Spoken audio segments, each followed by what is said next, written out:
welcome to Your Mac Life for June 8th, 2016. This is show number 1095. I'm your host, Shawn King. Thank you guys very much for joining me here. Whether you're listening in via the archive or live, we have a listener from Saudi Arabia listening in live tonight. Tonight for him, early morning, it's 3:14 or 3:30 a.m.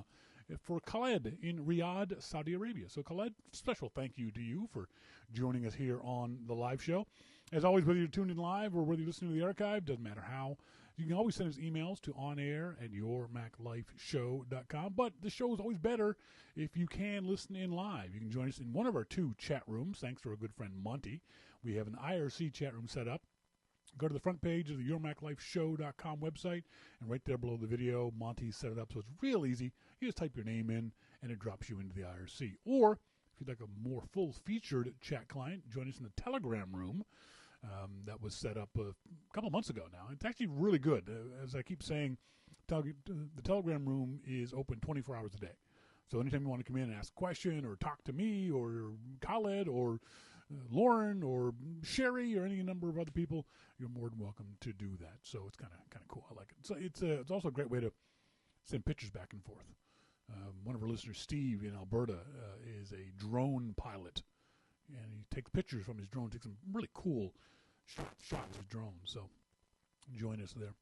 On tonight's show, as always, we'll talk to our good friend Jim Dalrymple of The Loop at loopinsight.com. Jim got a chance to talk to Phil Schiller yesterday, Apple's Vice President of Worldwide Marketing, about the changes Apple is going to be making to the App Store. And it's really interesting. Not only the changes themselves, but the reason why Apple is doing this and the timing of Apple doing this. Notice this was not at WWDC, which is next week. So what's going to happen at WWDC that's so important that Apple needed to do this announcement before WWDC? Now, part of it is just to get developers ready for this, but part of it is, I think, because something else is going to be happening at WWDC. So we'll find out next week. And then later on the show, we're going to talk in our starting point photography segment. You've seen these pictures. I mean, I'll show you. There's hundreds of them. They're called silky waterfall shots. And they're really kind of cool because they give you these really interesting ways of looking at, that's not the right one, at water. If you're watching the video, you can see that I'm showing you some. I just found these on flickr.com, and just do a search for silky waterfall shots. And I've known about this technique for a long time, and I went out a couple of weeks ago, this past weekend, Friday, went just wandering around, and I couldn't get to the place I wanted to go, so I ended up going to a place called Bridal Falls and took these shots. I'm going to explain how you can get these shots yourself. It's really easy to do. All you need is a camera that allows you to set your aperture and shutter, basically a DSLR. You can kind of do this with a iPhone, but not really, and a tripod. We'll talk more about that a little bit later on the show. We heard on, was it Sunday or Monday, that Muhammad Ali died. 2016 has been the shittiest year ever for celebrities. 2 weeks ago, Prince. Before him, others. David Bowie. It's just been awful. As I said on Twitter and in the Loop, Muhammad. I don't have very many heroes in my life. I've had two people I would describe as heroes. One was Jacques Cousteau, who I met when I was 6 years old. And one was Muhammad Ali. I met Ali in 1999 or 1998 at Macworld Expo. Inarguably, Muhammad Ali was one of probably the top 5 most influential people of the 20th century. Regardless of your feelings about his religion or his politics or his sport or his braggadocio, you cannot deny that he influenced the world. Nowadays, forgotten how important boxing used to be. There was a time when everyone in the world knew who the heavyweight champion of the world was. The words heavyweight champion of the world meant something. They don't mean anything anymore. Ali was possibly the most recognizable human being on the planet for decades. And it was way beyond boxing. One of the things that Ali did that, for lack of a better way of describing it, white folks don't understand, is that he made it okay to not brag, but to be proud of being black, to be openly proud of being black. Previous black sports figures were expected to play their sport well and be quiet about it. Joe Louis, previous heavyweight boxing champion. Jackie Robinson. Ali came out and said, I am the greatest, and proved it. But he did it in such a way that rubbed people the wrong way, rubbed white people the wrong way, rubbed black people the wrong way too in the beginning. He stood up for what he believed in himself. He stood up and said, I'm proud to be who I am. I don't care what you all think about me. This is who I am, and I'm proud of who I am. And it made us, the black community, feel like we could do the same. That we didn't have to hide our feelings about ourselves away from those outside the community. I don't think anybody else has ever stood up for their principles in so obvious a way as Ali did, in particular when it came to the draft and the Vietnam War.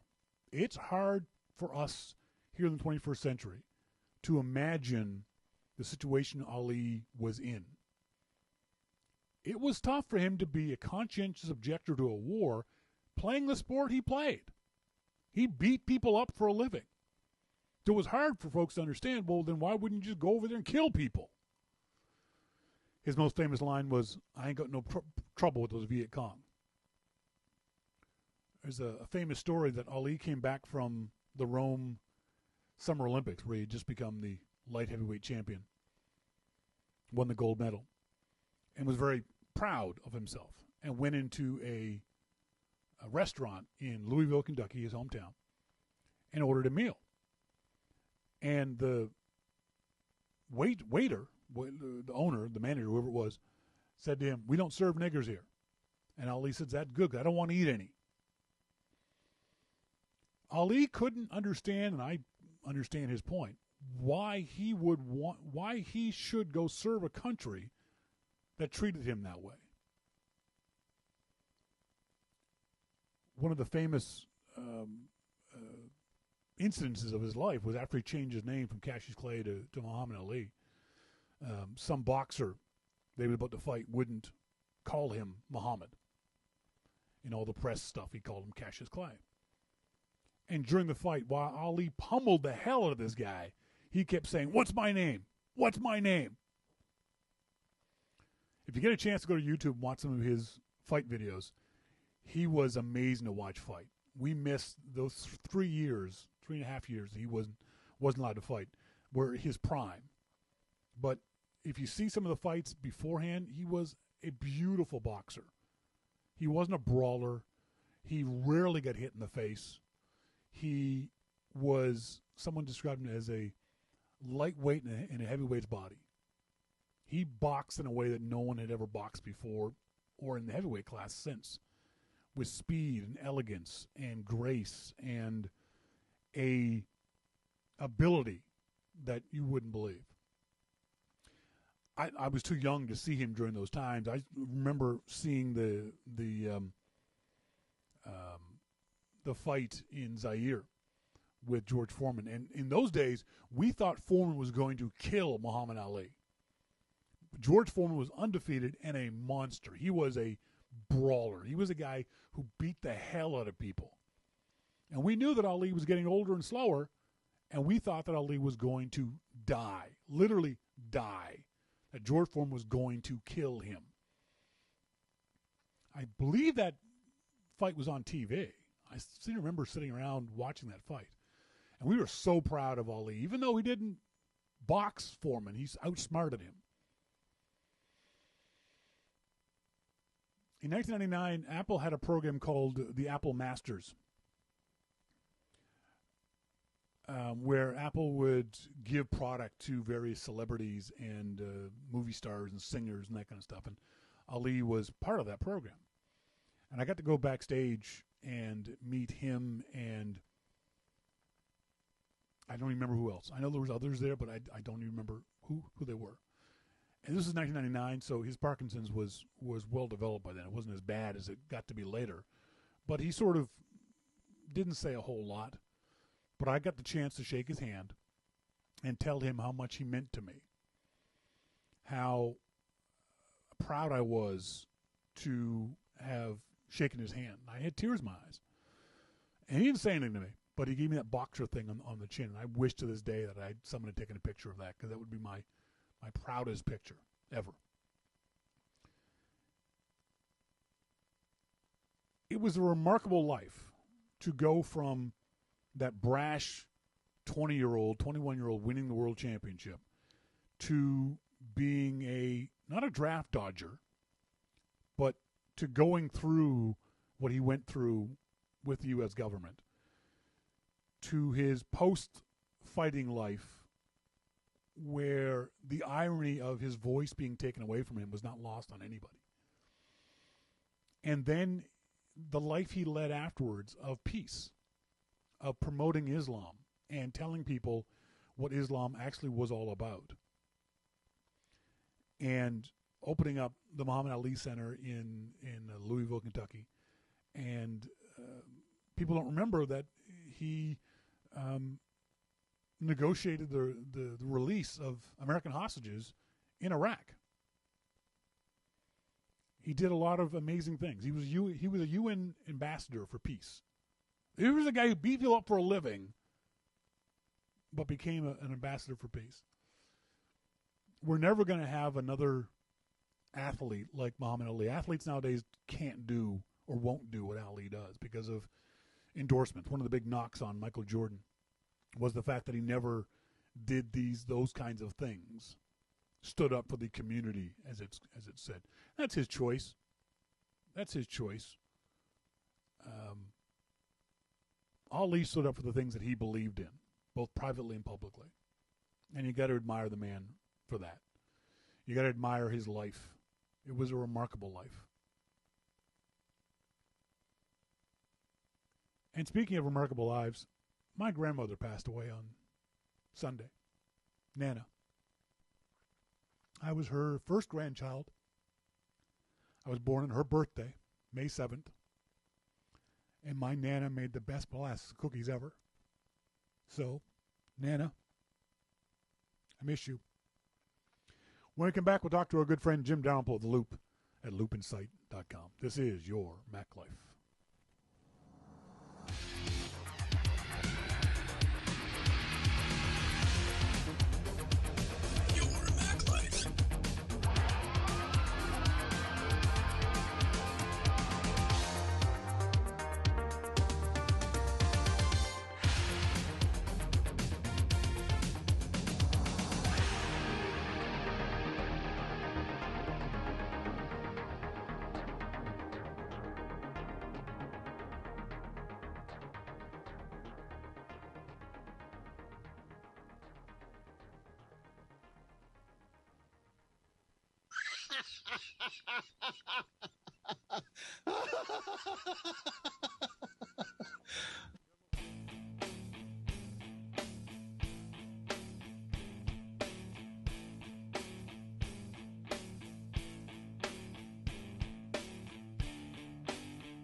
Welcome back, folks. This is Your Mac Life. I am Shawn King. Thank you guys very much for joining us here on the show. Under the bridge in San Jose, California, or wherever the hell the bridge is, our good friend Jim Dalrymple with The Loop at loopinsight.com. Jim, how you doing? I'm doing good. How are you? I'm good. So how did these phone calls with Phil Schiller work? Did he call you? You call him? Is it like the president where someone else comes on first and says, we have Mr. Schiller on the line? How does that work? Well, first of all, it's difficult to get phone service under the bridge. So,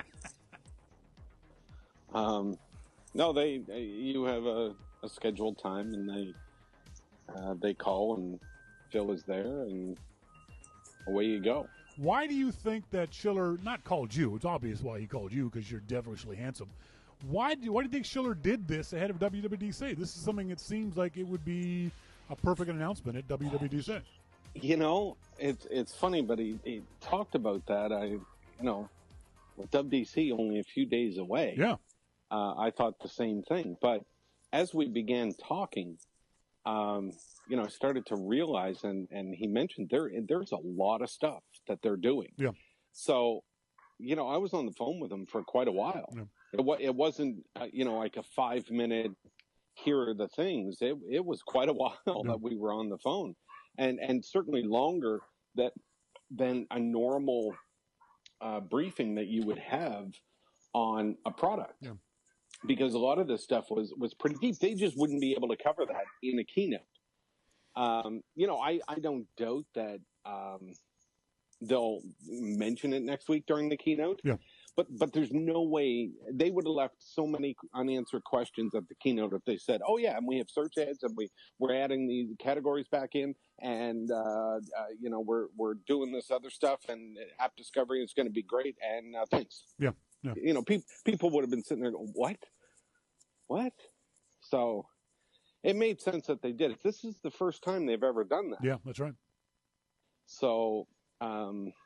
I think the other thing too is John Gruber pointed out, it gets developers ready for this too, so they can sort of digest the information, and then when they go to WWDC, they'll be able to ask questions of Apple representatives there of, hey, does my app work? How does this work, kind of thing. So I think it makes a lot of sense.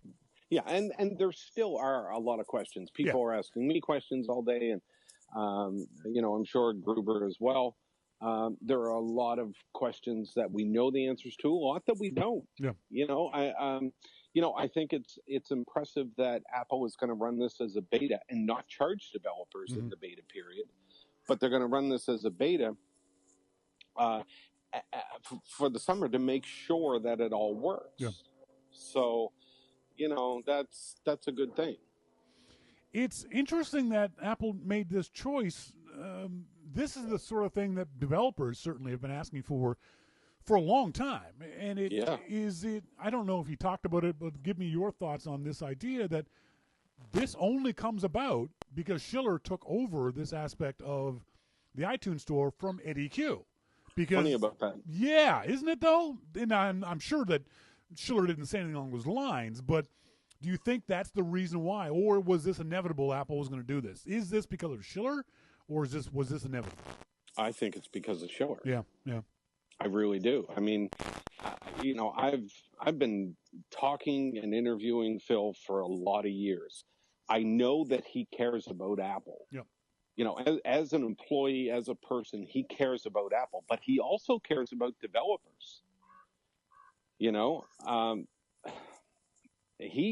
doesn't just want to see Apple make $1 gazillion. He wants to see Apple succeed, and he wants to see developers succeed. And I think when he sits down and looks at complaints from developers that they've had on the App Store for years, he says, okay, here's some things that we can fix. Let's work, for the next 6 months and get these problems fixed. Now, is the App Store going to be perfect with these things fixed? No. But it's a big step. It's a monster step forward. Yeah, that's right. And I was talking to somebody this afternoon, and they said, I don't get why people are so excited about these few changes. I said,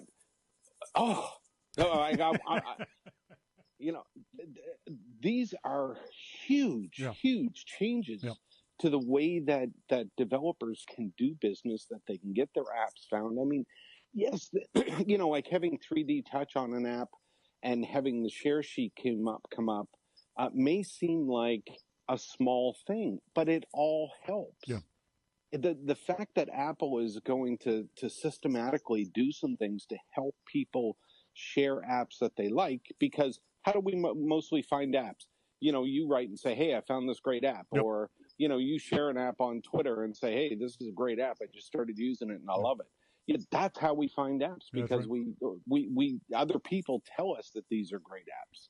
So if Apple is going to enable another way for us to do that, then I'm all for it. I don't find apps. I don't ever do searches in the App Store. Oh, I need a calculator. Do a search for calculator. I don't find apps that way. I rarely, if ever, unless it's an app I already know the name of, and I'm trying to think of, where can I find it? But I don't generally just go, because it's just too much. There's just too many things. I trust people like you and other writers and people on Twitter who tell me about apps before I go and search the App Store on my own. And the difference with that is that those people, most of the time, are using those apps. Yes. So even if I went on Twitter right now and said, I'm looking for a good camera app, anybody got recommendations? Yeah. You'd be inundated with recommendations of apps that you would never have heard of, and apps that you probably wouldn't have found through the search mechanism on the App Store. So I find that the best way to get apps. I mean, there are music apps all the time that people are telling me about that I'd never heard of. There were three main objectives of Schiller talking to you, Daring Fireball, The Verge, and the Telegraph, which I also find very interesting, those four outlets, and the reasons why Apple would make those choices. Anyway, the app review is number one, and for most of us, app review is not that big a deal, but it's huge for developers, isn't it? Huge. I mean, go ahead. What? No, go ahead. Our friend Dave Marca from the Loop just put an app up on the site last week. And one of the things he commented about was the speed at which it got reviewed by Apple. And that's important because it allows developers to be more proactive. Before, they would have to wait for long periods of time because they didn't want to take a chance of their app getting caught in limbo for a week, 2 weeks, a month. Now, if the App Store review process only takes a day or 48 hours, as Schiller said, for 90% of them, maybe we'll see apps get updated more often because developers don't have to worry about their app getting in-app review purgatory for weeks on end. Well, and, I think the average time for an app review until recently, the past month or two, the average time was about 5 days. Yeah. Now, that's 5 business days. That's right. Yeah, exactly. So now you could be talking a week in developer times. So, that's a significant amount of time, especially if there's a bug in your app. You can ask for it to be pushed up because, there's a major bug or something, but, you don't know if that's going to happen. And, you want this update to go out, and it's crazy, so it's a big deal. That's a behind the scenes big deal. I think a front and center big deal, which is going to be really interesting. I think possibly the most controversial aspect of this is what you called the new business model of the App Store. Basically, subscription services. What did Schiller tell you about that? You okay? I need a beer. Have you fallen and not gotten up? No, I get up. I get to the fridge. Jeez. The news. So subscriptions were always available, or the subscriptions have been available for quite a while for like news publications, magazines, things like that, but not for regular apps. So there was 2 ways to sell an app. You either sell it and then people subscribe to your content, or you just buy the app outright. Now, subscriptions haven't been available for those people until now. Now they will be available. And what that means is, I talked to a guy at Play Kids yesterday, and they have 6 apps. Eduardo Enrique. Yeah. And There are 6 apps. The way that they sell them is through subscription. Yeah. So they basically get people to subscribe to each individual app. And they're for kids, for learning, and all kinds of different things. So, but now he said with a subscription model, they can actually offer more value by lowering the price of subscriptions, and you get all content across all apps, and for one month subscription. A lot of people, I agree with them. I think a lot of people will take advantage of that because it gets expensive if you're paying a full subscription price per app. Yes. Which people are doing right now. So you may not get all of the benefits of what the entire company has to offer. But if you can pay a lower subscription fee and have all of them, wow, that is a pretty good value add. That might be, if that's the situation. What a lot of folks are going to worry about is whether or not that means that subscriptions are a way for developers to get ongoing revenue without being forced to do ongoing development. I think that's the big issue for a lot of people. They're worried that you'll pay $5 a month, $1 a month, whatever amount of money it is, but then not see any development of the app for a year or 2 years. Well, I think subscription models are the way of the future for the App Store. I think that seems pretty clear. For better or worse, I agree. I mean, they now have 200 price points for subscription models. So I think it's the way it's going. Now, some subscription stuff works just fine. I know. I mean, I pay subscriptions for the Adobe Creative Cloud for Photoshop and Lightroom, and while I would prefer to have the app on my hard drive, knowing that it's going to work, I can see one of the things that Lightroom does. It just happened today.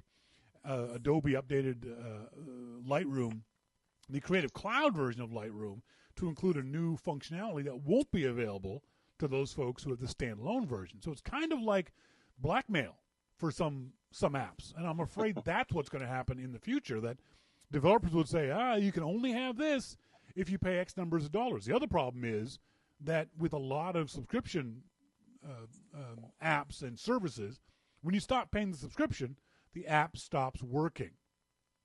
And that can be bothersome for a lot of folks.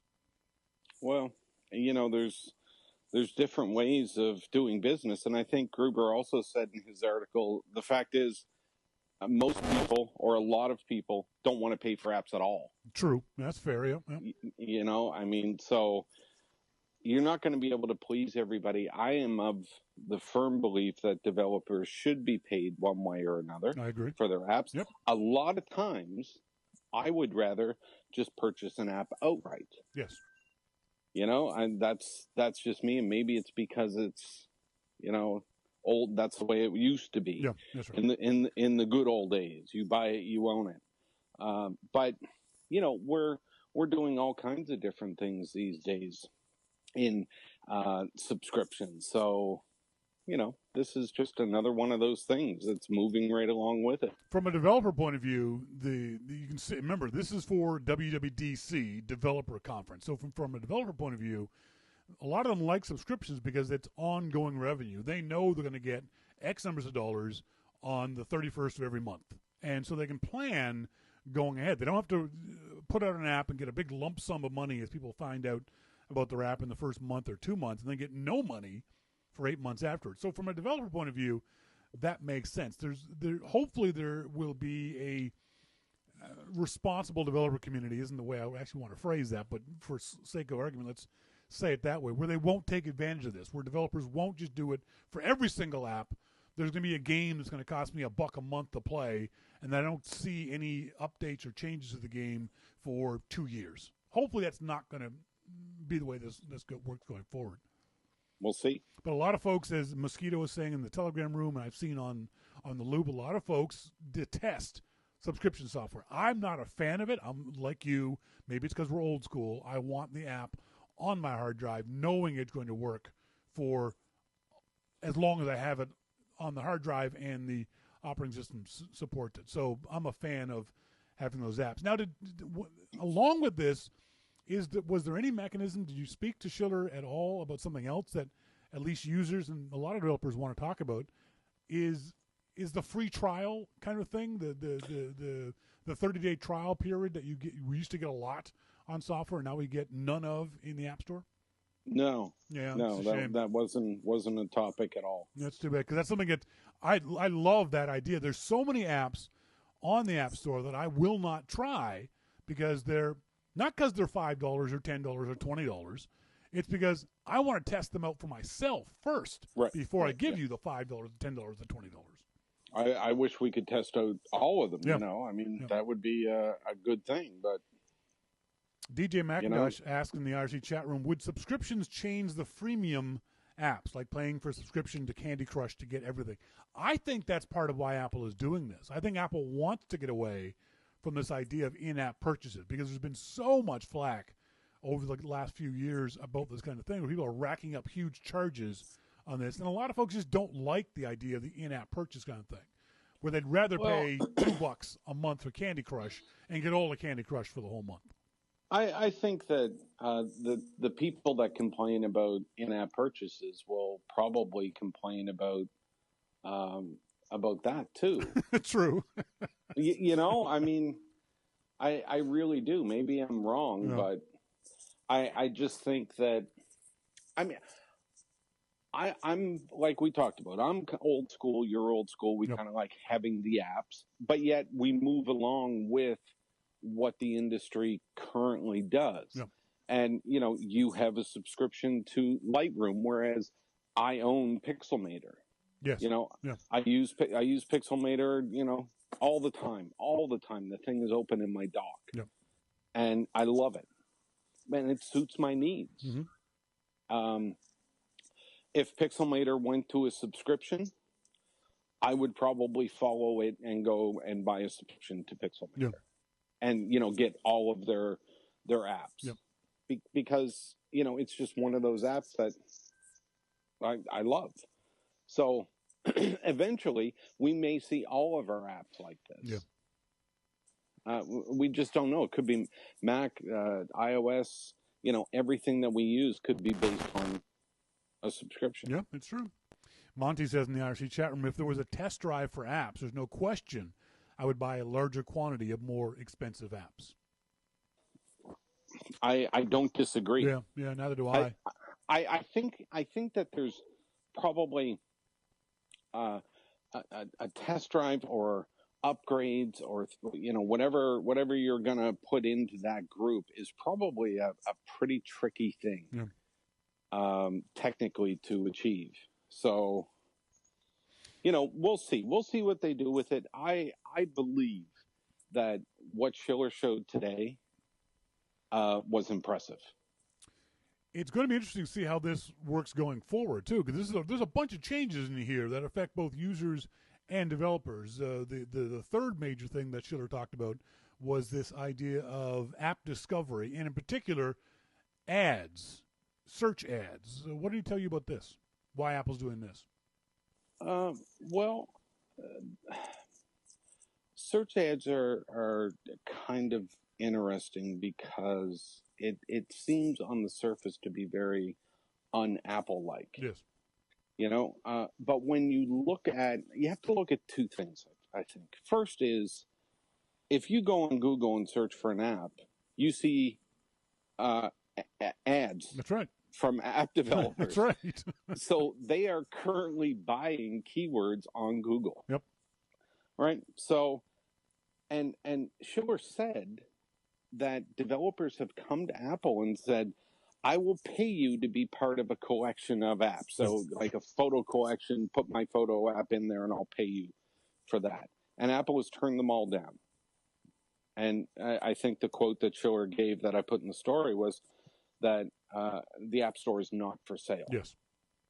So, but they did realize that developers do want to spend money with Apple to buy the keywords, but they didn't want to make it only for the big guys. And that's where part of my concern was. So there's no minimum you can buy a keyword, and you don't have to pay a certain amount to get it. And it's not for third party, like iPhone cases and things like that. It has to be an app. Yeah. And there's no way for the developer to put in a special ad, so they can't say, "Oh, come buy this thing free today from Honest Harry." Whatever, the ad is the exact content that you would find if you organically search for that app in the store. Mm-hmm. So, fair enough. Yeah, I agree. I think from the description that you wrote about on the loopinsight.com, and what I read at Daring Fireball and other places, is you're right. We see ads all the time. If you use Google, and most of us do, you've already seen this style of advertising. So it's not that big of a deal. I think maybe some people have a problem with it because they think it's going to be a flashing GIF ad with video and that kind of stuff. No, it's going to be a text ad, the same as you see on Google. On Apple, it would be more obvious that it's an ad. One of the things I hate is so many of these websites are using these kinds of sneaky ads that they're really tough to see as an advertisement. iMore is notorious for it. They had a story about this today, and on their story about Apple ads, they had 21 different ads on their page. So shut up, iMore.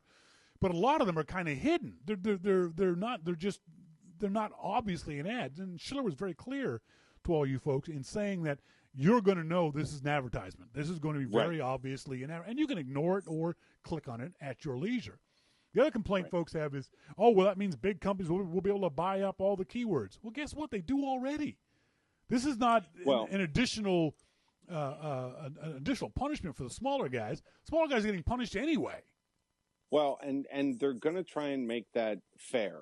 And this is why I think the beta period is so important, because they're going to allow developers to submit their app for the search ads, and they're going to see how it goes, and they'll take feedback from that,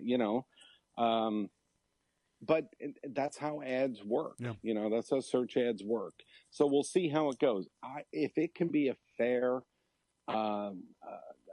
process for big and small developers, then I think it's a great thing. If developers want to spend their money on keywords, then why shouldn't they do it in the store that's actually selling their app? Our friend DJ McIntosh in the IRC chat room says, I can't afford the ad, so how can I get my apps discovered? DJ has written a really cool app for your Mac Life.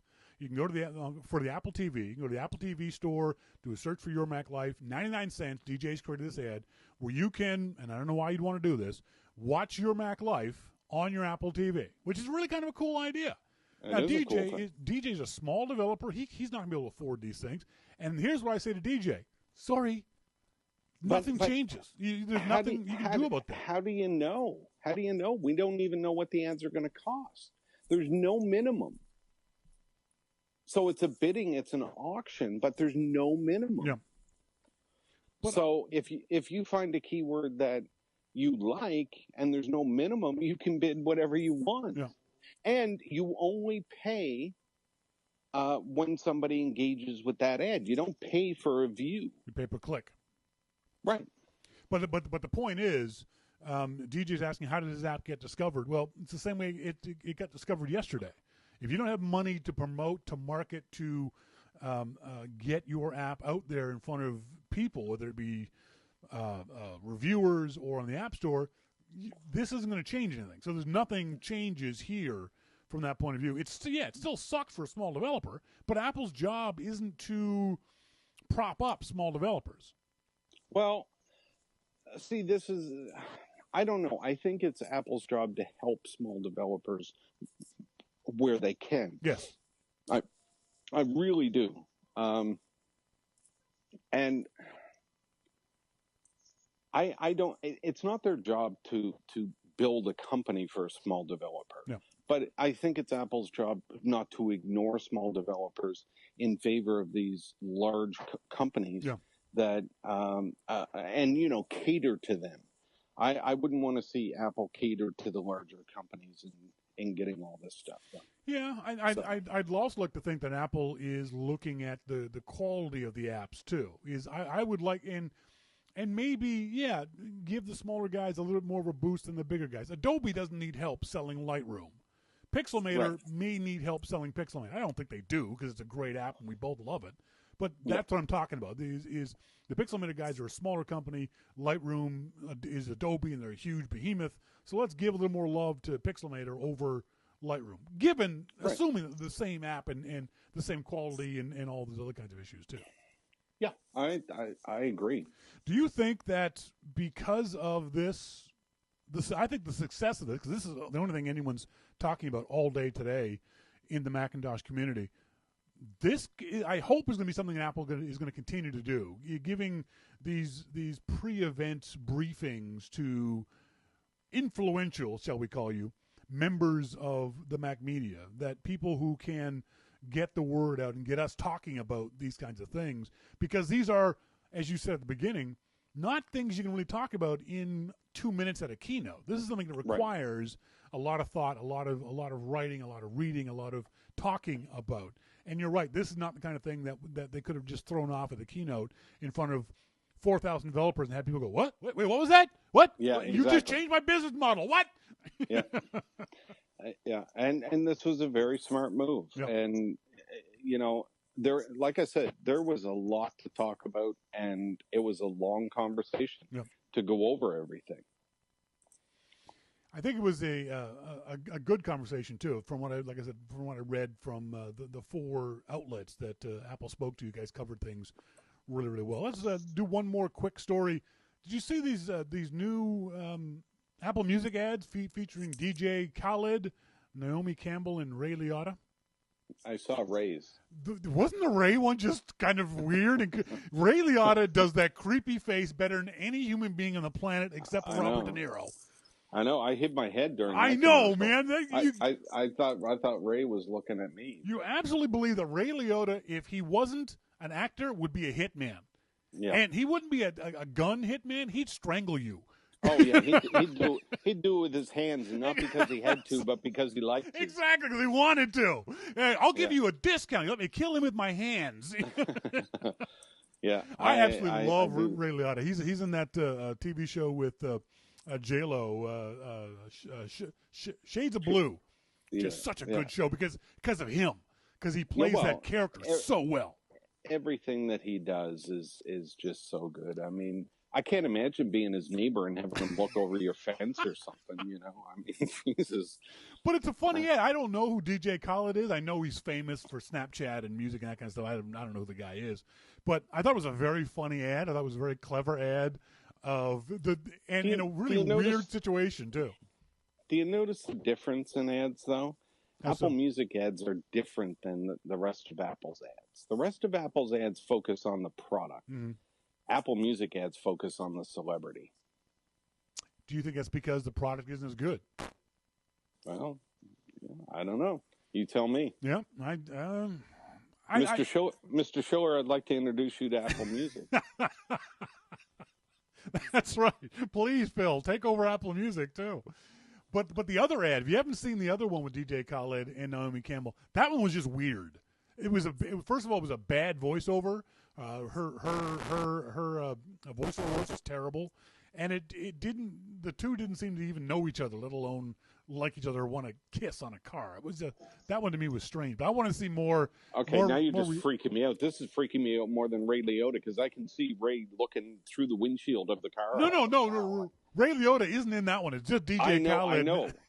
I know, but I'm thinking Ray Liotta's in the car looking at them like, get off my car. I think all Apple has to do is do an Apple ad with Ray Liotta looking straight into the camera and saying, buy Apple Music. I'd be like, yeah, dude, okay, I'll do whatever you want. Okay, done. I'll buy one for everyone I know. I have a subscription, but I'm going to go in and sign up with a fake name and do another one. I'll get a fake credit card just for that. Yeah, I thought that ad made me laugh out loud just because that look that Liotta gives DJ Khaled, it was hilarious. And only Ray can do that. Yeah, only Ray can do that. Exactly.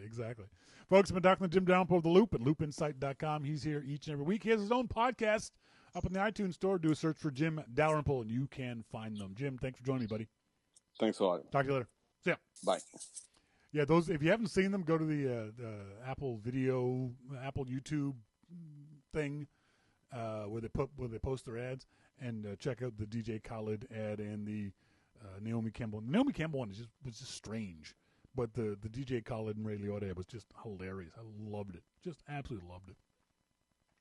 There was a story was over the weekend, last week, that Facebook's CEO Mark Zuckerberg got hacked on, I think it was Twitter and Facebook.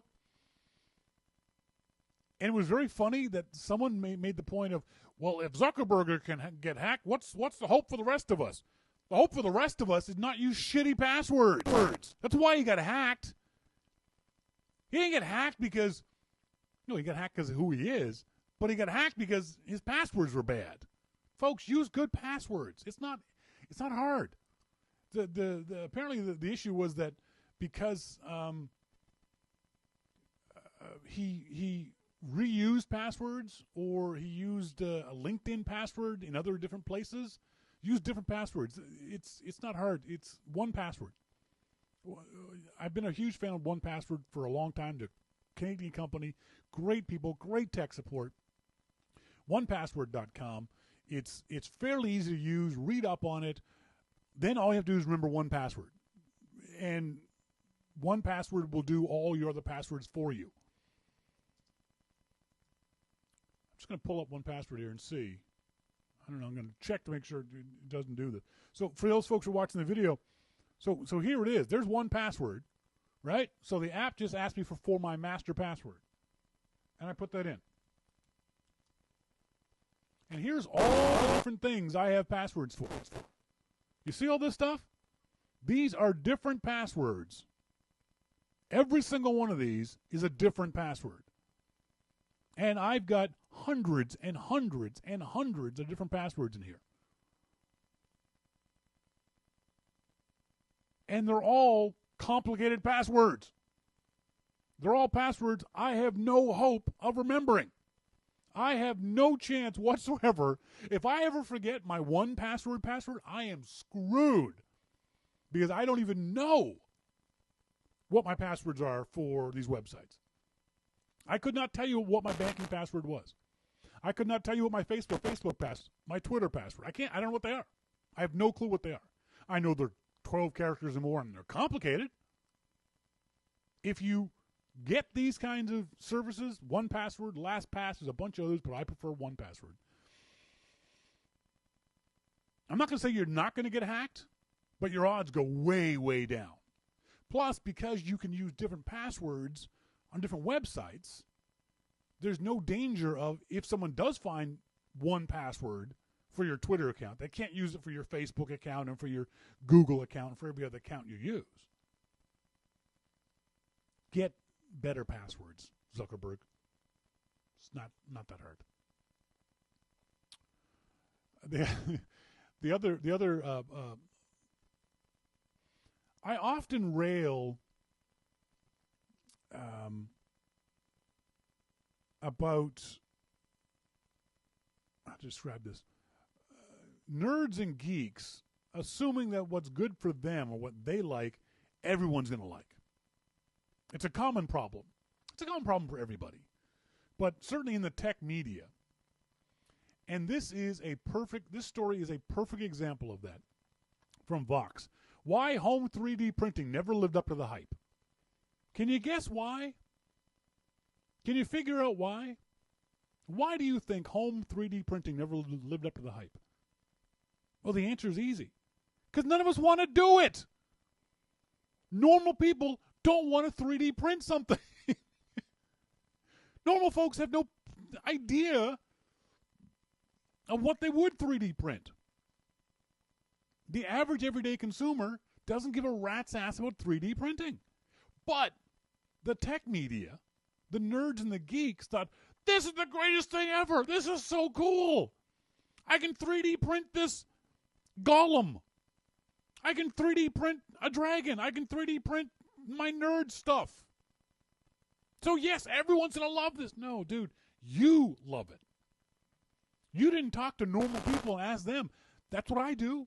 I meet normal people and I say, hey, do you know about 3D printing? And they'll go, what? Have you heard about 3D printing? I don't know what you're talking about. 3D TV was the exact same thing. The nerds and the geeks thought 3D printing is going to be 3D TV is going to be really cool. No, the average person doesn't want it. 3D printing is like 3D TV. Nobody wants it except for the nerds and the geeks. So it's never going to be a business.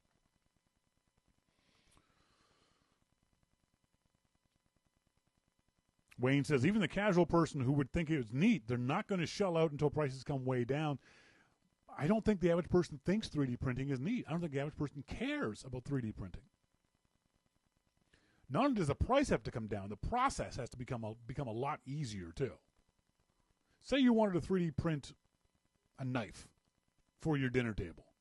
I don't know why you'd want to do that when you go to IKEA and buy them, but anyway. The process to create that is really difficult unless there's a database or template of things you can get and download to the printer. But overall, no, I don't think it's a process. I don't think it's an idea. I don't think it's a concept that average people care about or want anything to do with.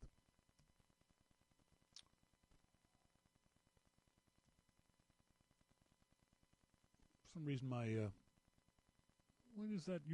One of my pages is just frozen up. Oh, never mind. It's a dumb story. I'll ignore it. So, this past Saturday, I went to a place called Bridal Falls. Sorry, let me get the name right. Bridal Veil Falls here in Chilliwack, British Columbia. And it's like most places. We have all these little regional parks and provincial parks and obviously national parks. And Bridal Veil Falls is a provincial park. And there's camping and hiking and all that kind of stuff. So it's on the road that I travel all the time, off the Trans-Canada Highway. I thought, oh, you know what? I'm out riding. I want to go see the Bridal Veil Falls. And I'd had this idea in my head for quite a while that I wanted to do this photography style that is, it's called silky waterfalls. And basically what it is you set your camera up so that it will do, rather than capturing the water in a frozen motion, in other words, a high-speed motion, you set your camera up so that it gives you a very slow shutter speed, and it gives this kind of effect. Let me just show you on the video. Gives this kind of effect for your photos. So everything that's not moving stays very sharp. Everything that's moving gets blurry. And in the case of waterfalls, the blur is of the water. And it's kind of a neat effect. There's nothing special that you're going to do with it. It's going to be one of 18,000 other waterfall shots. There's nothing you're going to be able to, for the most part, no shots you're going to be able to take that are going to be different from everyone else's waterfall shots. But it's a fun thing to do. And one of the things that I really like about it is, I've said this many times, I say this in my classes, photography satisfies both my technical side and my creative side. So what it was I knew about this technique, I knew about this image, I had pre-visualized it, I'd seen the image 1,000 times. I thought, okay, here's my creative image that I have in my head. What do I have to do to the camera technically in order to create this image? So what you do is you find a waterfall.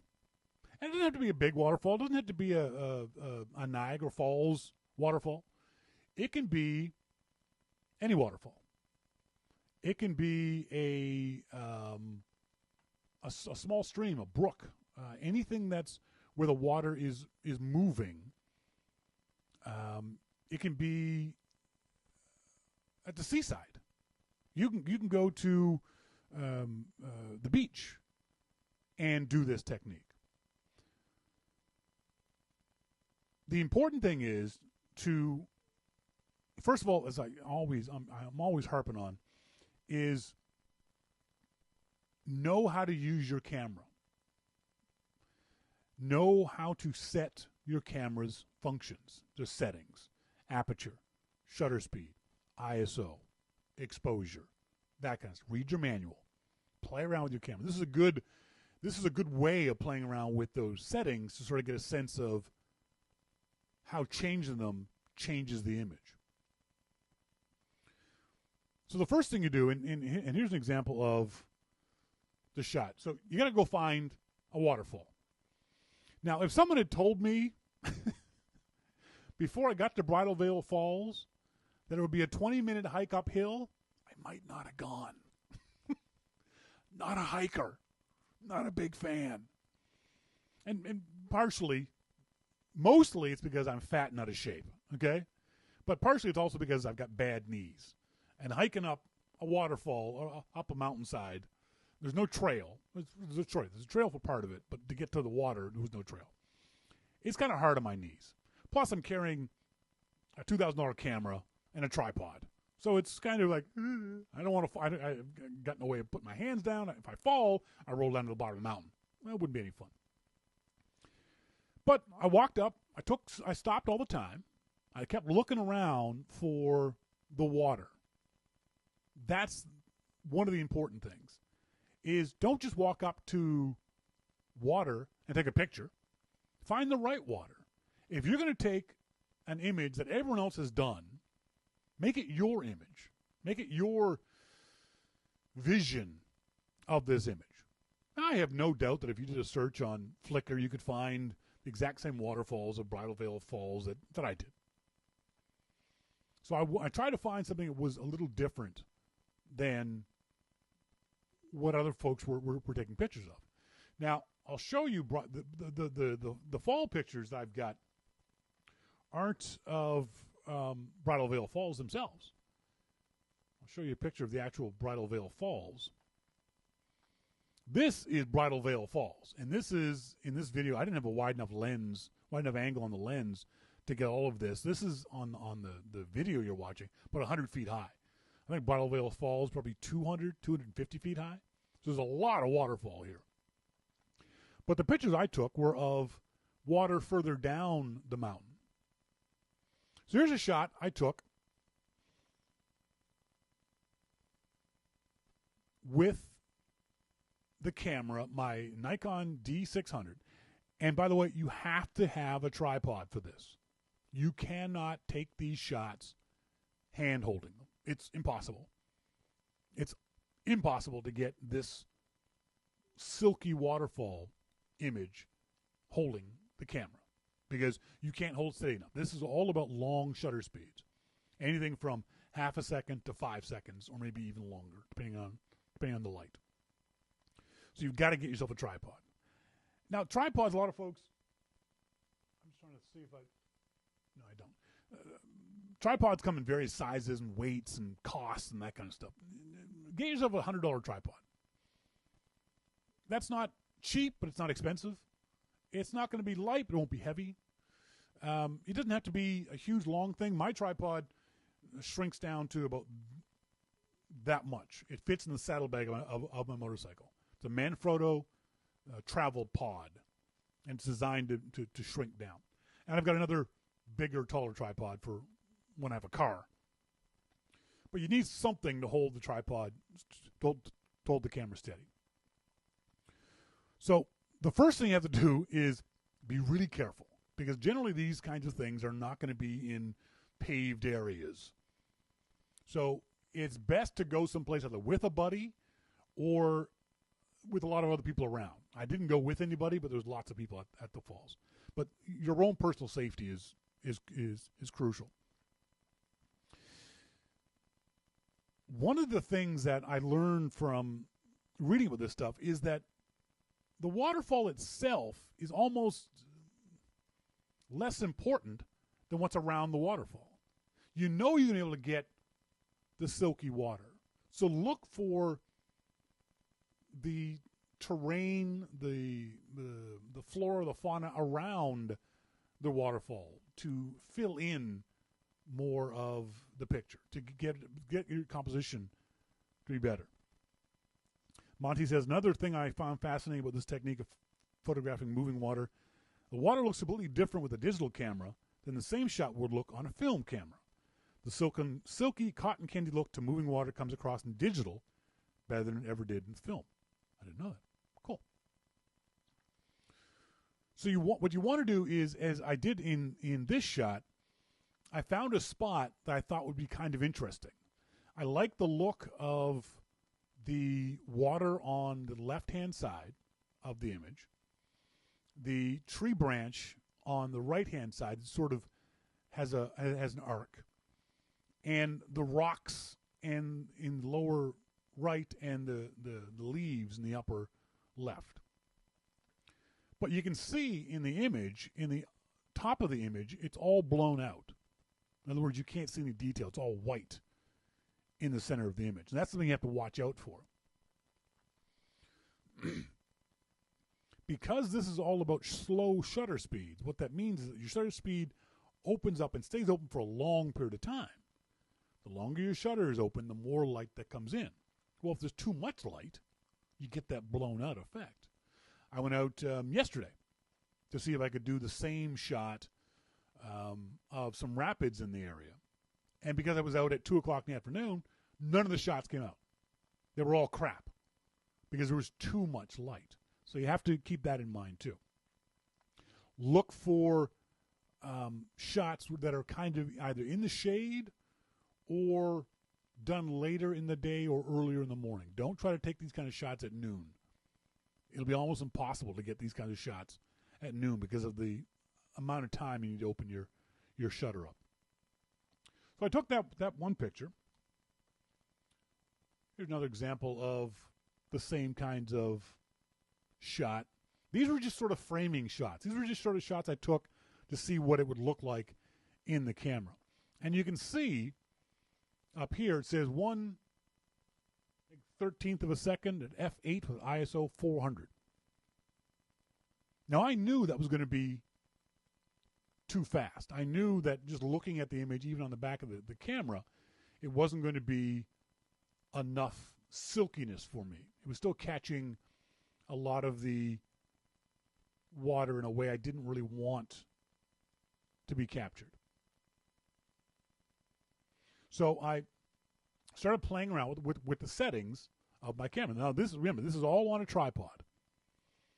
Here's a shot that took 2 seconds, so the shutter was open for a full 2 seconds at f11, so my aperture was set to 11, ISO 100.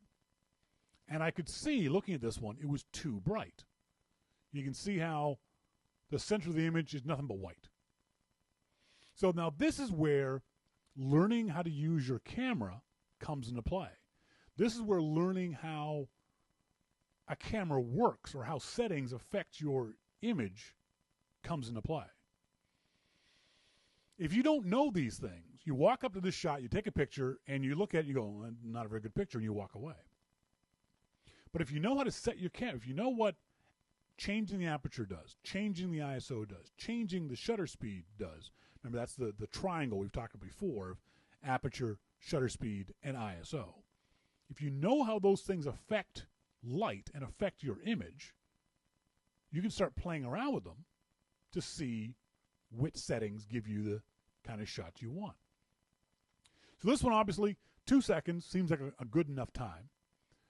F11 seemed like a good enough aperture to keep everything in focus. So it was the ISO that was giving me problems.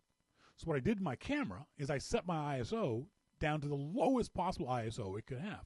ISO is a measure of the sensitivity to light of your sensor. So I was trying to make my sensor less sensitive to light. So I messed around because I know how to set my ISO. I messed around with my ISO settings and got another view. So in this case, it was from the previous shot to this one, I changed the shutter speed to 1 second. So I let less light in.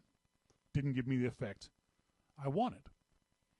Then I started messing around some more, trying to find the same image. Basically in the same area. We'll go with this one. Ah! Lost my images. What? Sorry, my keystrokes aren't working all of a sudden. Develop module. And that.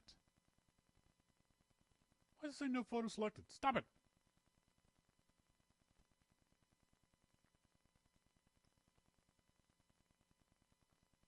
Sorry, I'm just trying to find a setting.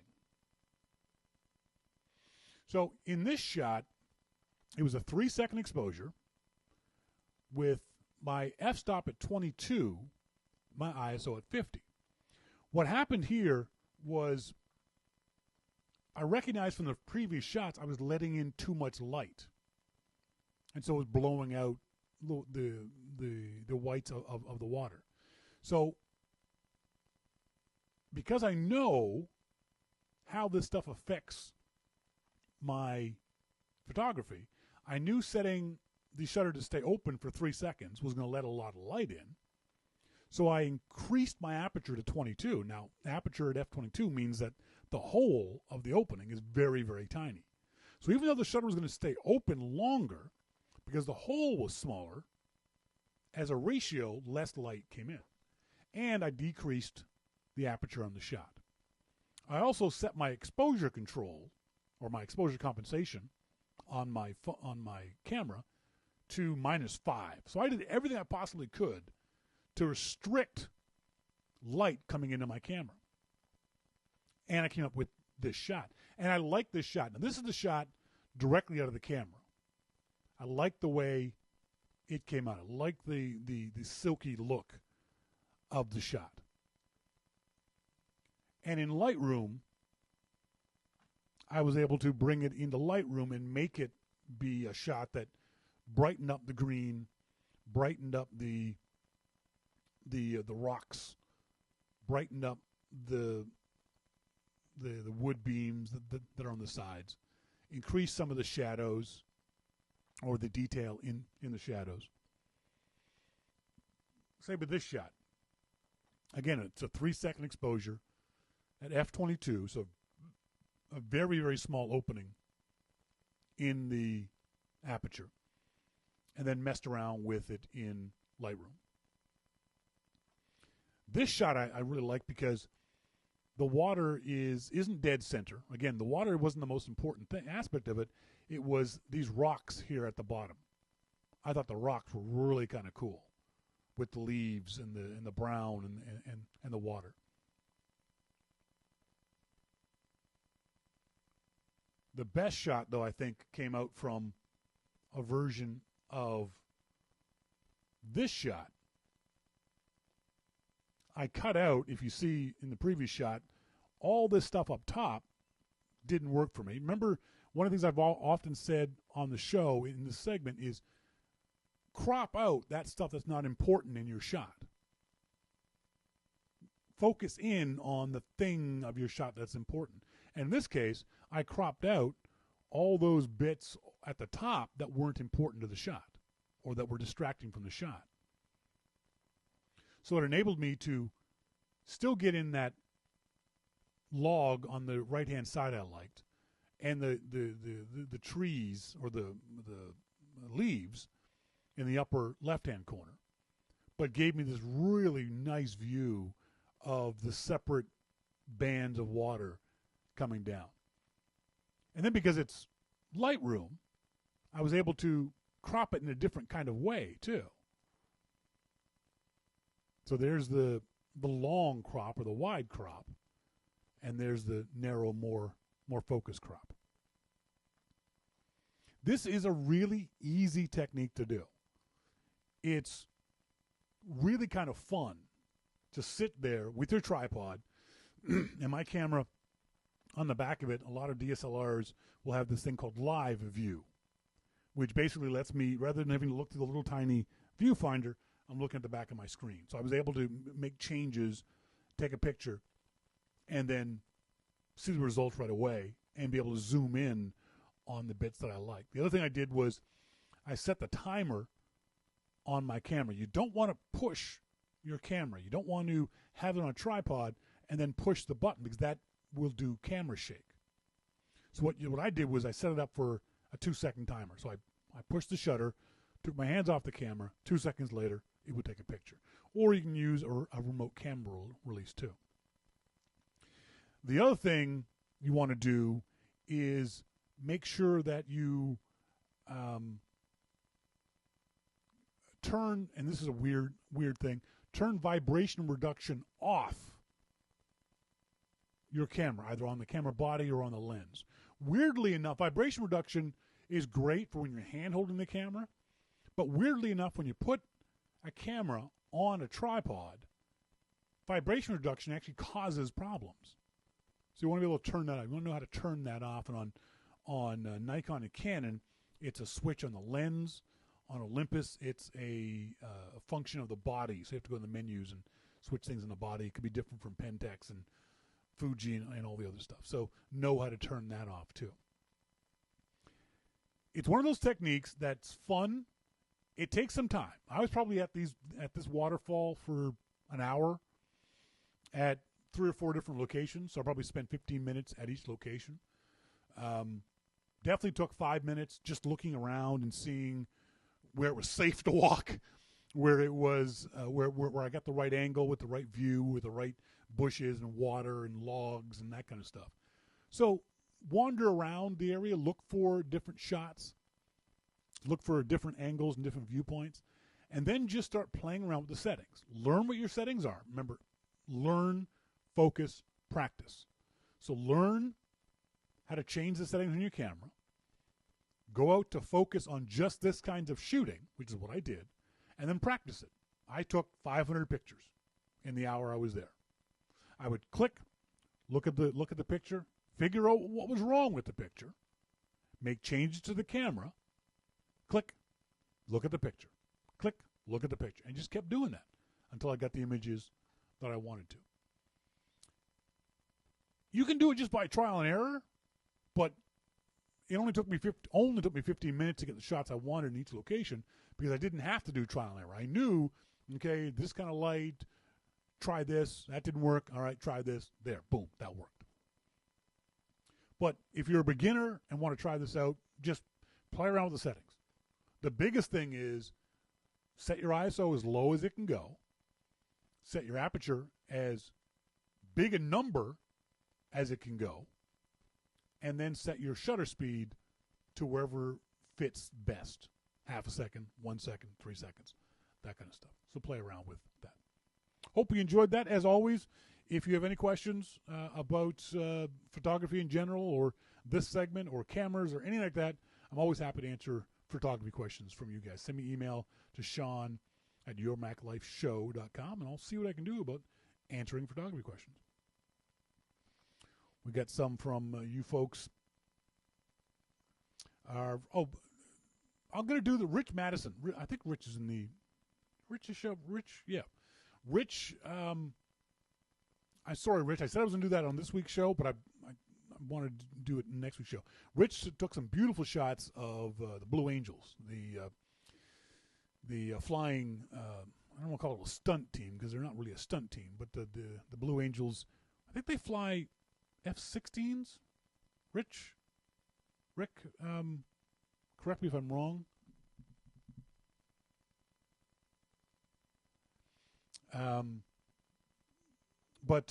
So we'll do that on next week's show. There's the question.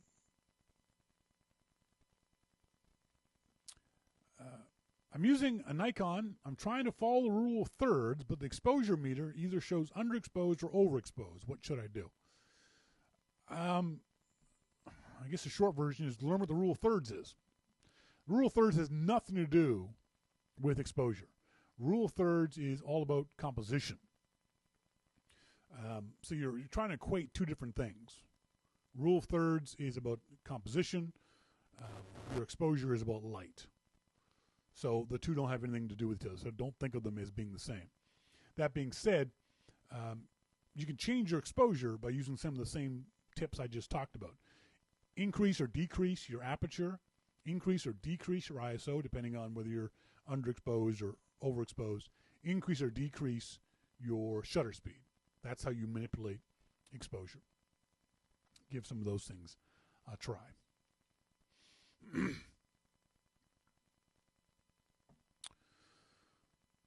Hi guys, is the iPhone SE screen too small for proper photography, framing the shot, manual focus?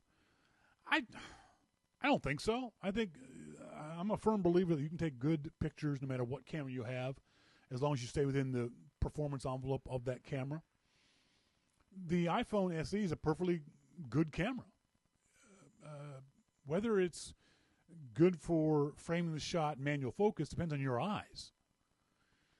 If you have good eyes, yeah, the SE is going to be fine for that. When it comes to framing the shot, I tell everyone turn on the grid of your camera. It's in the camera settings. Grid helps with framing. Manual focus is simply a matter of tapping on the screen, so that's not going to make any difference, not going to make any changes, so you don't have to worry about that. Our friend Gaz there in the UK says, I'm an avid listener from the UK, so normally I'm tucked up in bed when you broadcast. I listen, though, as soon as I can download it the next morning, quite often laughing out loud when you're talking to Jim. Only Jim, Gaz? That's hurtful. Quick question. You mentioned clicking the links for Amazon, which are U.S. ones. I do a lot of purchasing for my company each month for Amazon UK. Is there any way you can benefit from UK affiliation links? P.S. Thanks for the great podcast each week. Regards, Gaz. Yeah, I think there is, Gaz, but I don't know for sure. I sent Gaz. If anyone else is interested, send me an email and I'll send you what I sent to Gaz. You can use Lex Friedman's Affiliatizer. It's a Safari extension that automatically puts in affiliate links when you go to Amazon.com. I don't know if it works with Amazon.co.uk or Amazon.ca, but Gaz, if you have used that Affiliatizer link, let me know if it actually works. Seymour says Costco is offering a good deal on the 4 terabyte Seagate drive. Is the Seagate drive reliable? It's also designed for USB 3. Is there a way to connect it to a USB 2 port that I have on my MacBook Pro? Okay, first of all, we'll answer the question backwards, Seymour. USB 3 and USB 2, interchangeable. They both work. But obviously, it will not work at USB 3 speeds on a USB 2 port. It will always go down to the lowest speed it has available. But the ports are the exact same for USB 3 and USB 2. Whether they're reliable, that's always a question. You're going to hear horror stories from everybody about every kind of drive, whether it's Seagate or Western Digital or iOmega or. Basically, what I do is I find a company that makes drives that I find reliable, and I buy those drives. Because right now, most drives are about the same price. And for me, honestly, Seagate. I've got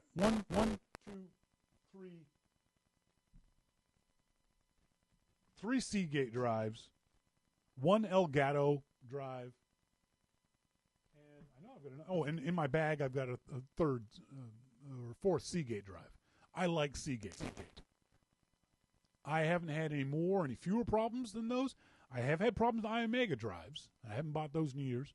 And I have had problems with Western Digital. I'm not saying they're bad drives. I'm saying I've had problems with them. I haven't had problems with Seagate drives. So I buy Seagate. So I don't know if that actually helps, but maybe it will.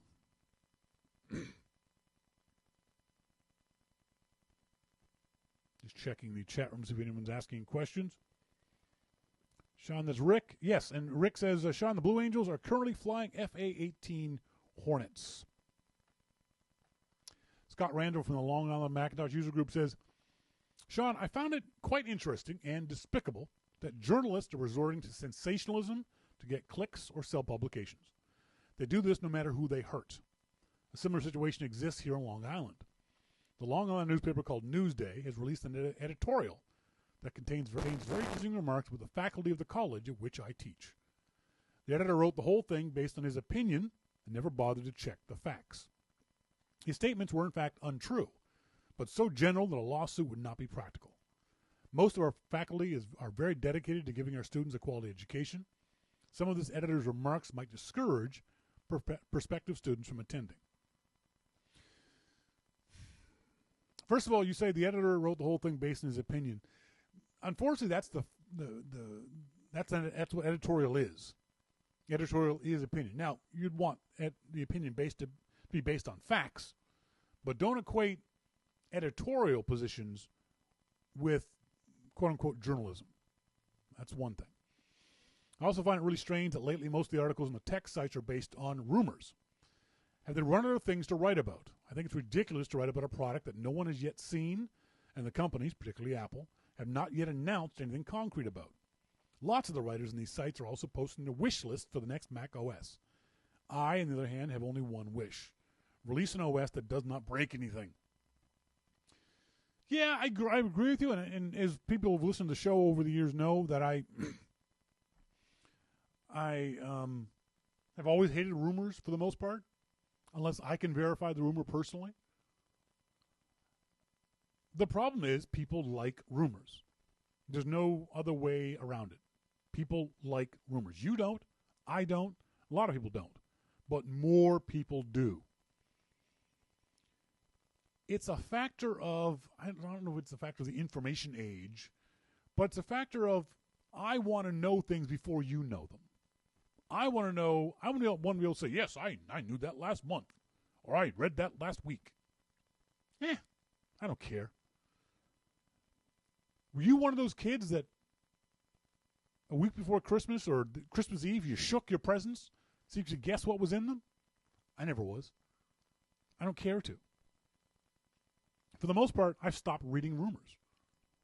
I get my RSS feed. I go through that each morning. And if I see something, Apple May, iPhone 7, next version of, I don't read them. I don't bother. I can't be bothered. It's not worth the time. It's not worth the effort to get into a discussion about that stuff. I'm perfectly happy to wait until Apple announces something. So maybe that's your solution, Scott. Just don't read that stuff. That's the easiest thing to get out to in order to be able to get away from it. Just don't read the rumor sites. Now, granted, and I busted his balls about this, even The Loop is getting into rumors now and then, which I find a little disturbing. And I tease Jim about it on a regular basis. But a lot of websites, Macworld, iMore, Mac Observer, Cult of Mac, all those Mac websites live 9 to 5, live on rumors. Monty says, I stopped caring about iPhone, iOS rumors somewhere around the iPhone 4 time frame. Yeah, same with me. I just don't care anymore. Getting back to your comment about bad journalism and clickbait, a lot of it's because at some point, 30, 40 years ago, I guess the late 60s, early 70s, maybe not that far, maybe let's say the 80s, the business of news became more important than news.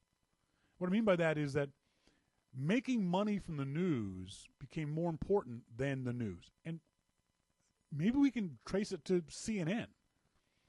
The fact that, remember, before CNN, there was no 24-hour news stations. There was no need to fill up a news cycle for 24 hours. There was no need to rush to judgment on stories. You could wait 12 hours and get the facts.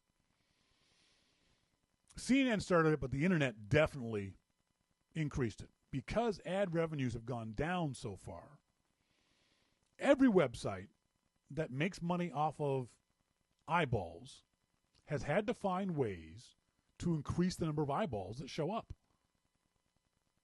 And because we, generalization, as a population, I don't want to say don't care about accuracy, but don't know what accuracy is. We can't tell. We're not knowledgeable enough to know to do the research to find out who is and who isn't accurate. And human nature is to the sensational. The old news story is if it bleeds, it leads. How many times have you seen on your local news broadcast, a story of an earthquake in Zimbabwe, of a flood in Bangladesh? Well, those things have nothing to do with your local news, but they have pictures of it. A volcano in the Philippines, they have pictures of it. No offense to those people in those countries, it's got nothing to do with you. It's got in no way relevant to your life. It has no material effect on the decisions you'll make the next day. But because the pictures are pretty, it shows up in the news. It's an education thing. And until we start teaching people at a very young age how to look at the news critically, we're stuck with this model. We're going to be stuck with the model of clickbait journalism. And people like me can rail about it till we're blue in the face, and we do. It's not going to change. Until the money gets taken out of news, and it's never going to happen ever again, this is the way things are. This is why a lot of my news comes from nonprofits, Neiman Labs and NPR and other folks who aren't relying on clickbait, aren't relying on serving ads, aren't relying on those kinds of tricks to get me to read the news. It's also why I like RSS, because RSS lets me avoid giving money to a lot of those websites. I don't have to click on their websites and get served up 21 ads like iMore does. Wayne says, as I've said before, teaching people to be critical isn't in the best interest of capitalism. Wayne, you are not wrong, my friend. Absolutely not wrong. Folks, that's it for tonight's show. I want to say thanks very much, as always, to our good friend Jim Dalrymple of The Loop at loopinsight.com. Next week, we're talking about WWDC and all the cool things that Apple's going to announce. We'll be in our Telegram chat room during the live broadcast of WWDC, so please join us in the Telegram chat room if you'd like next Tuesday, and we can talk live about what's going on live, as it happens, live. I want to say thanks to you guys for being tuned in to the show and listening in, whether you're listening in via the archive or whether you're listening in live. Thanks very much, everyone. As always, I've been Shawn King, and you've been listening to Your Mac Life. See ya!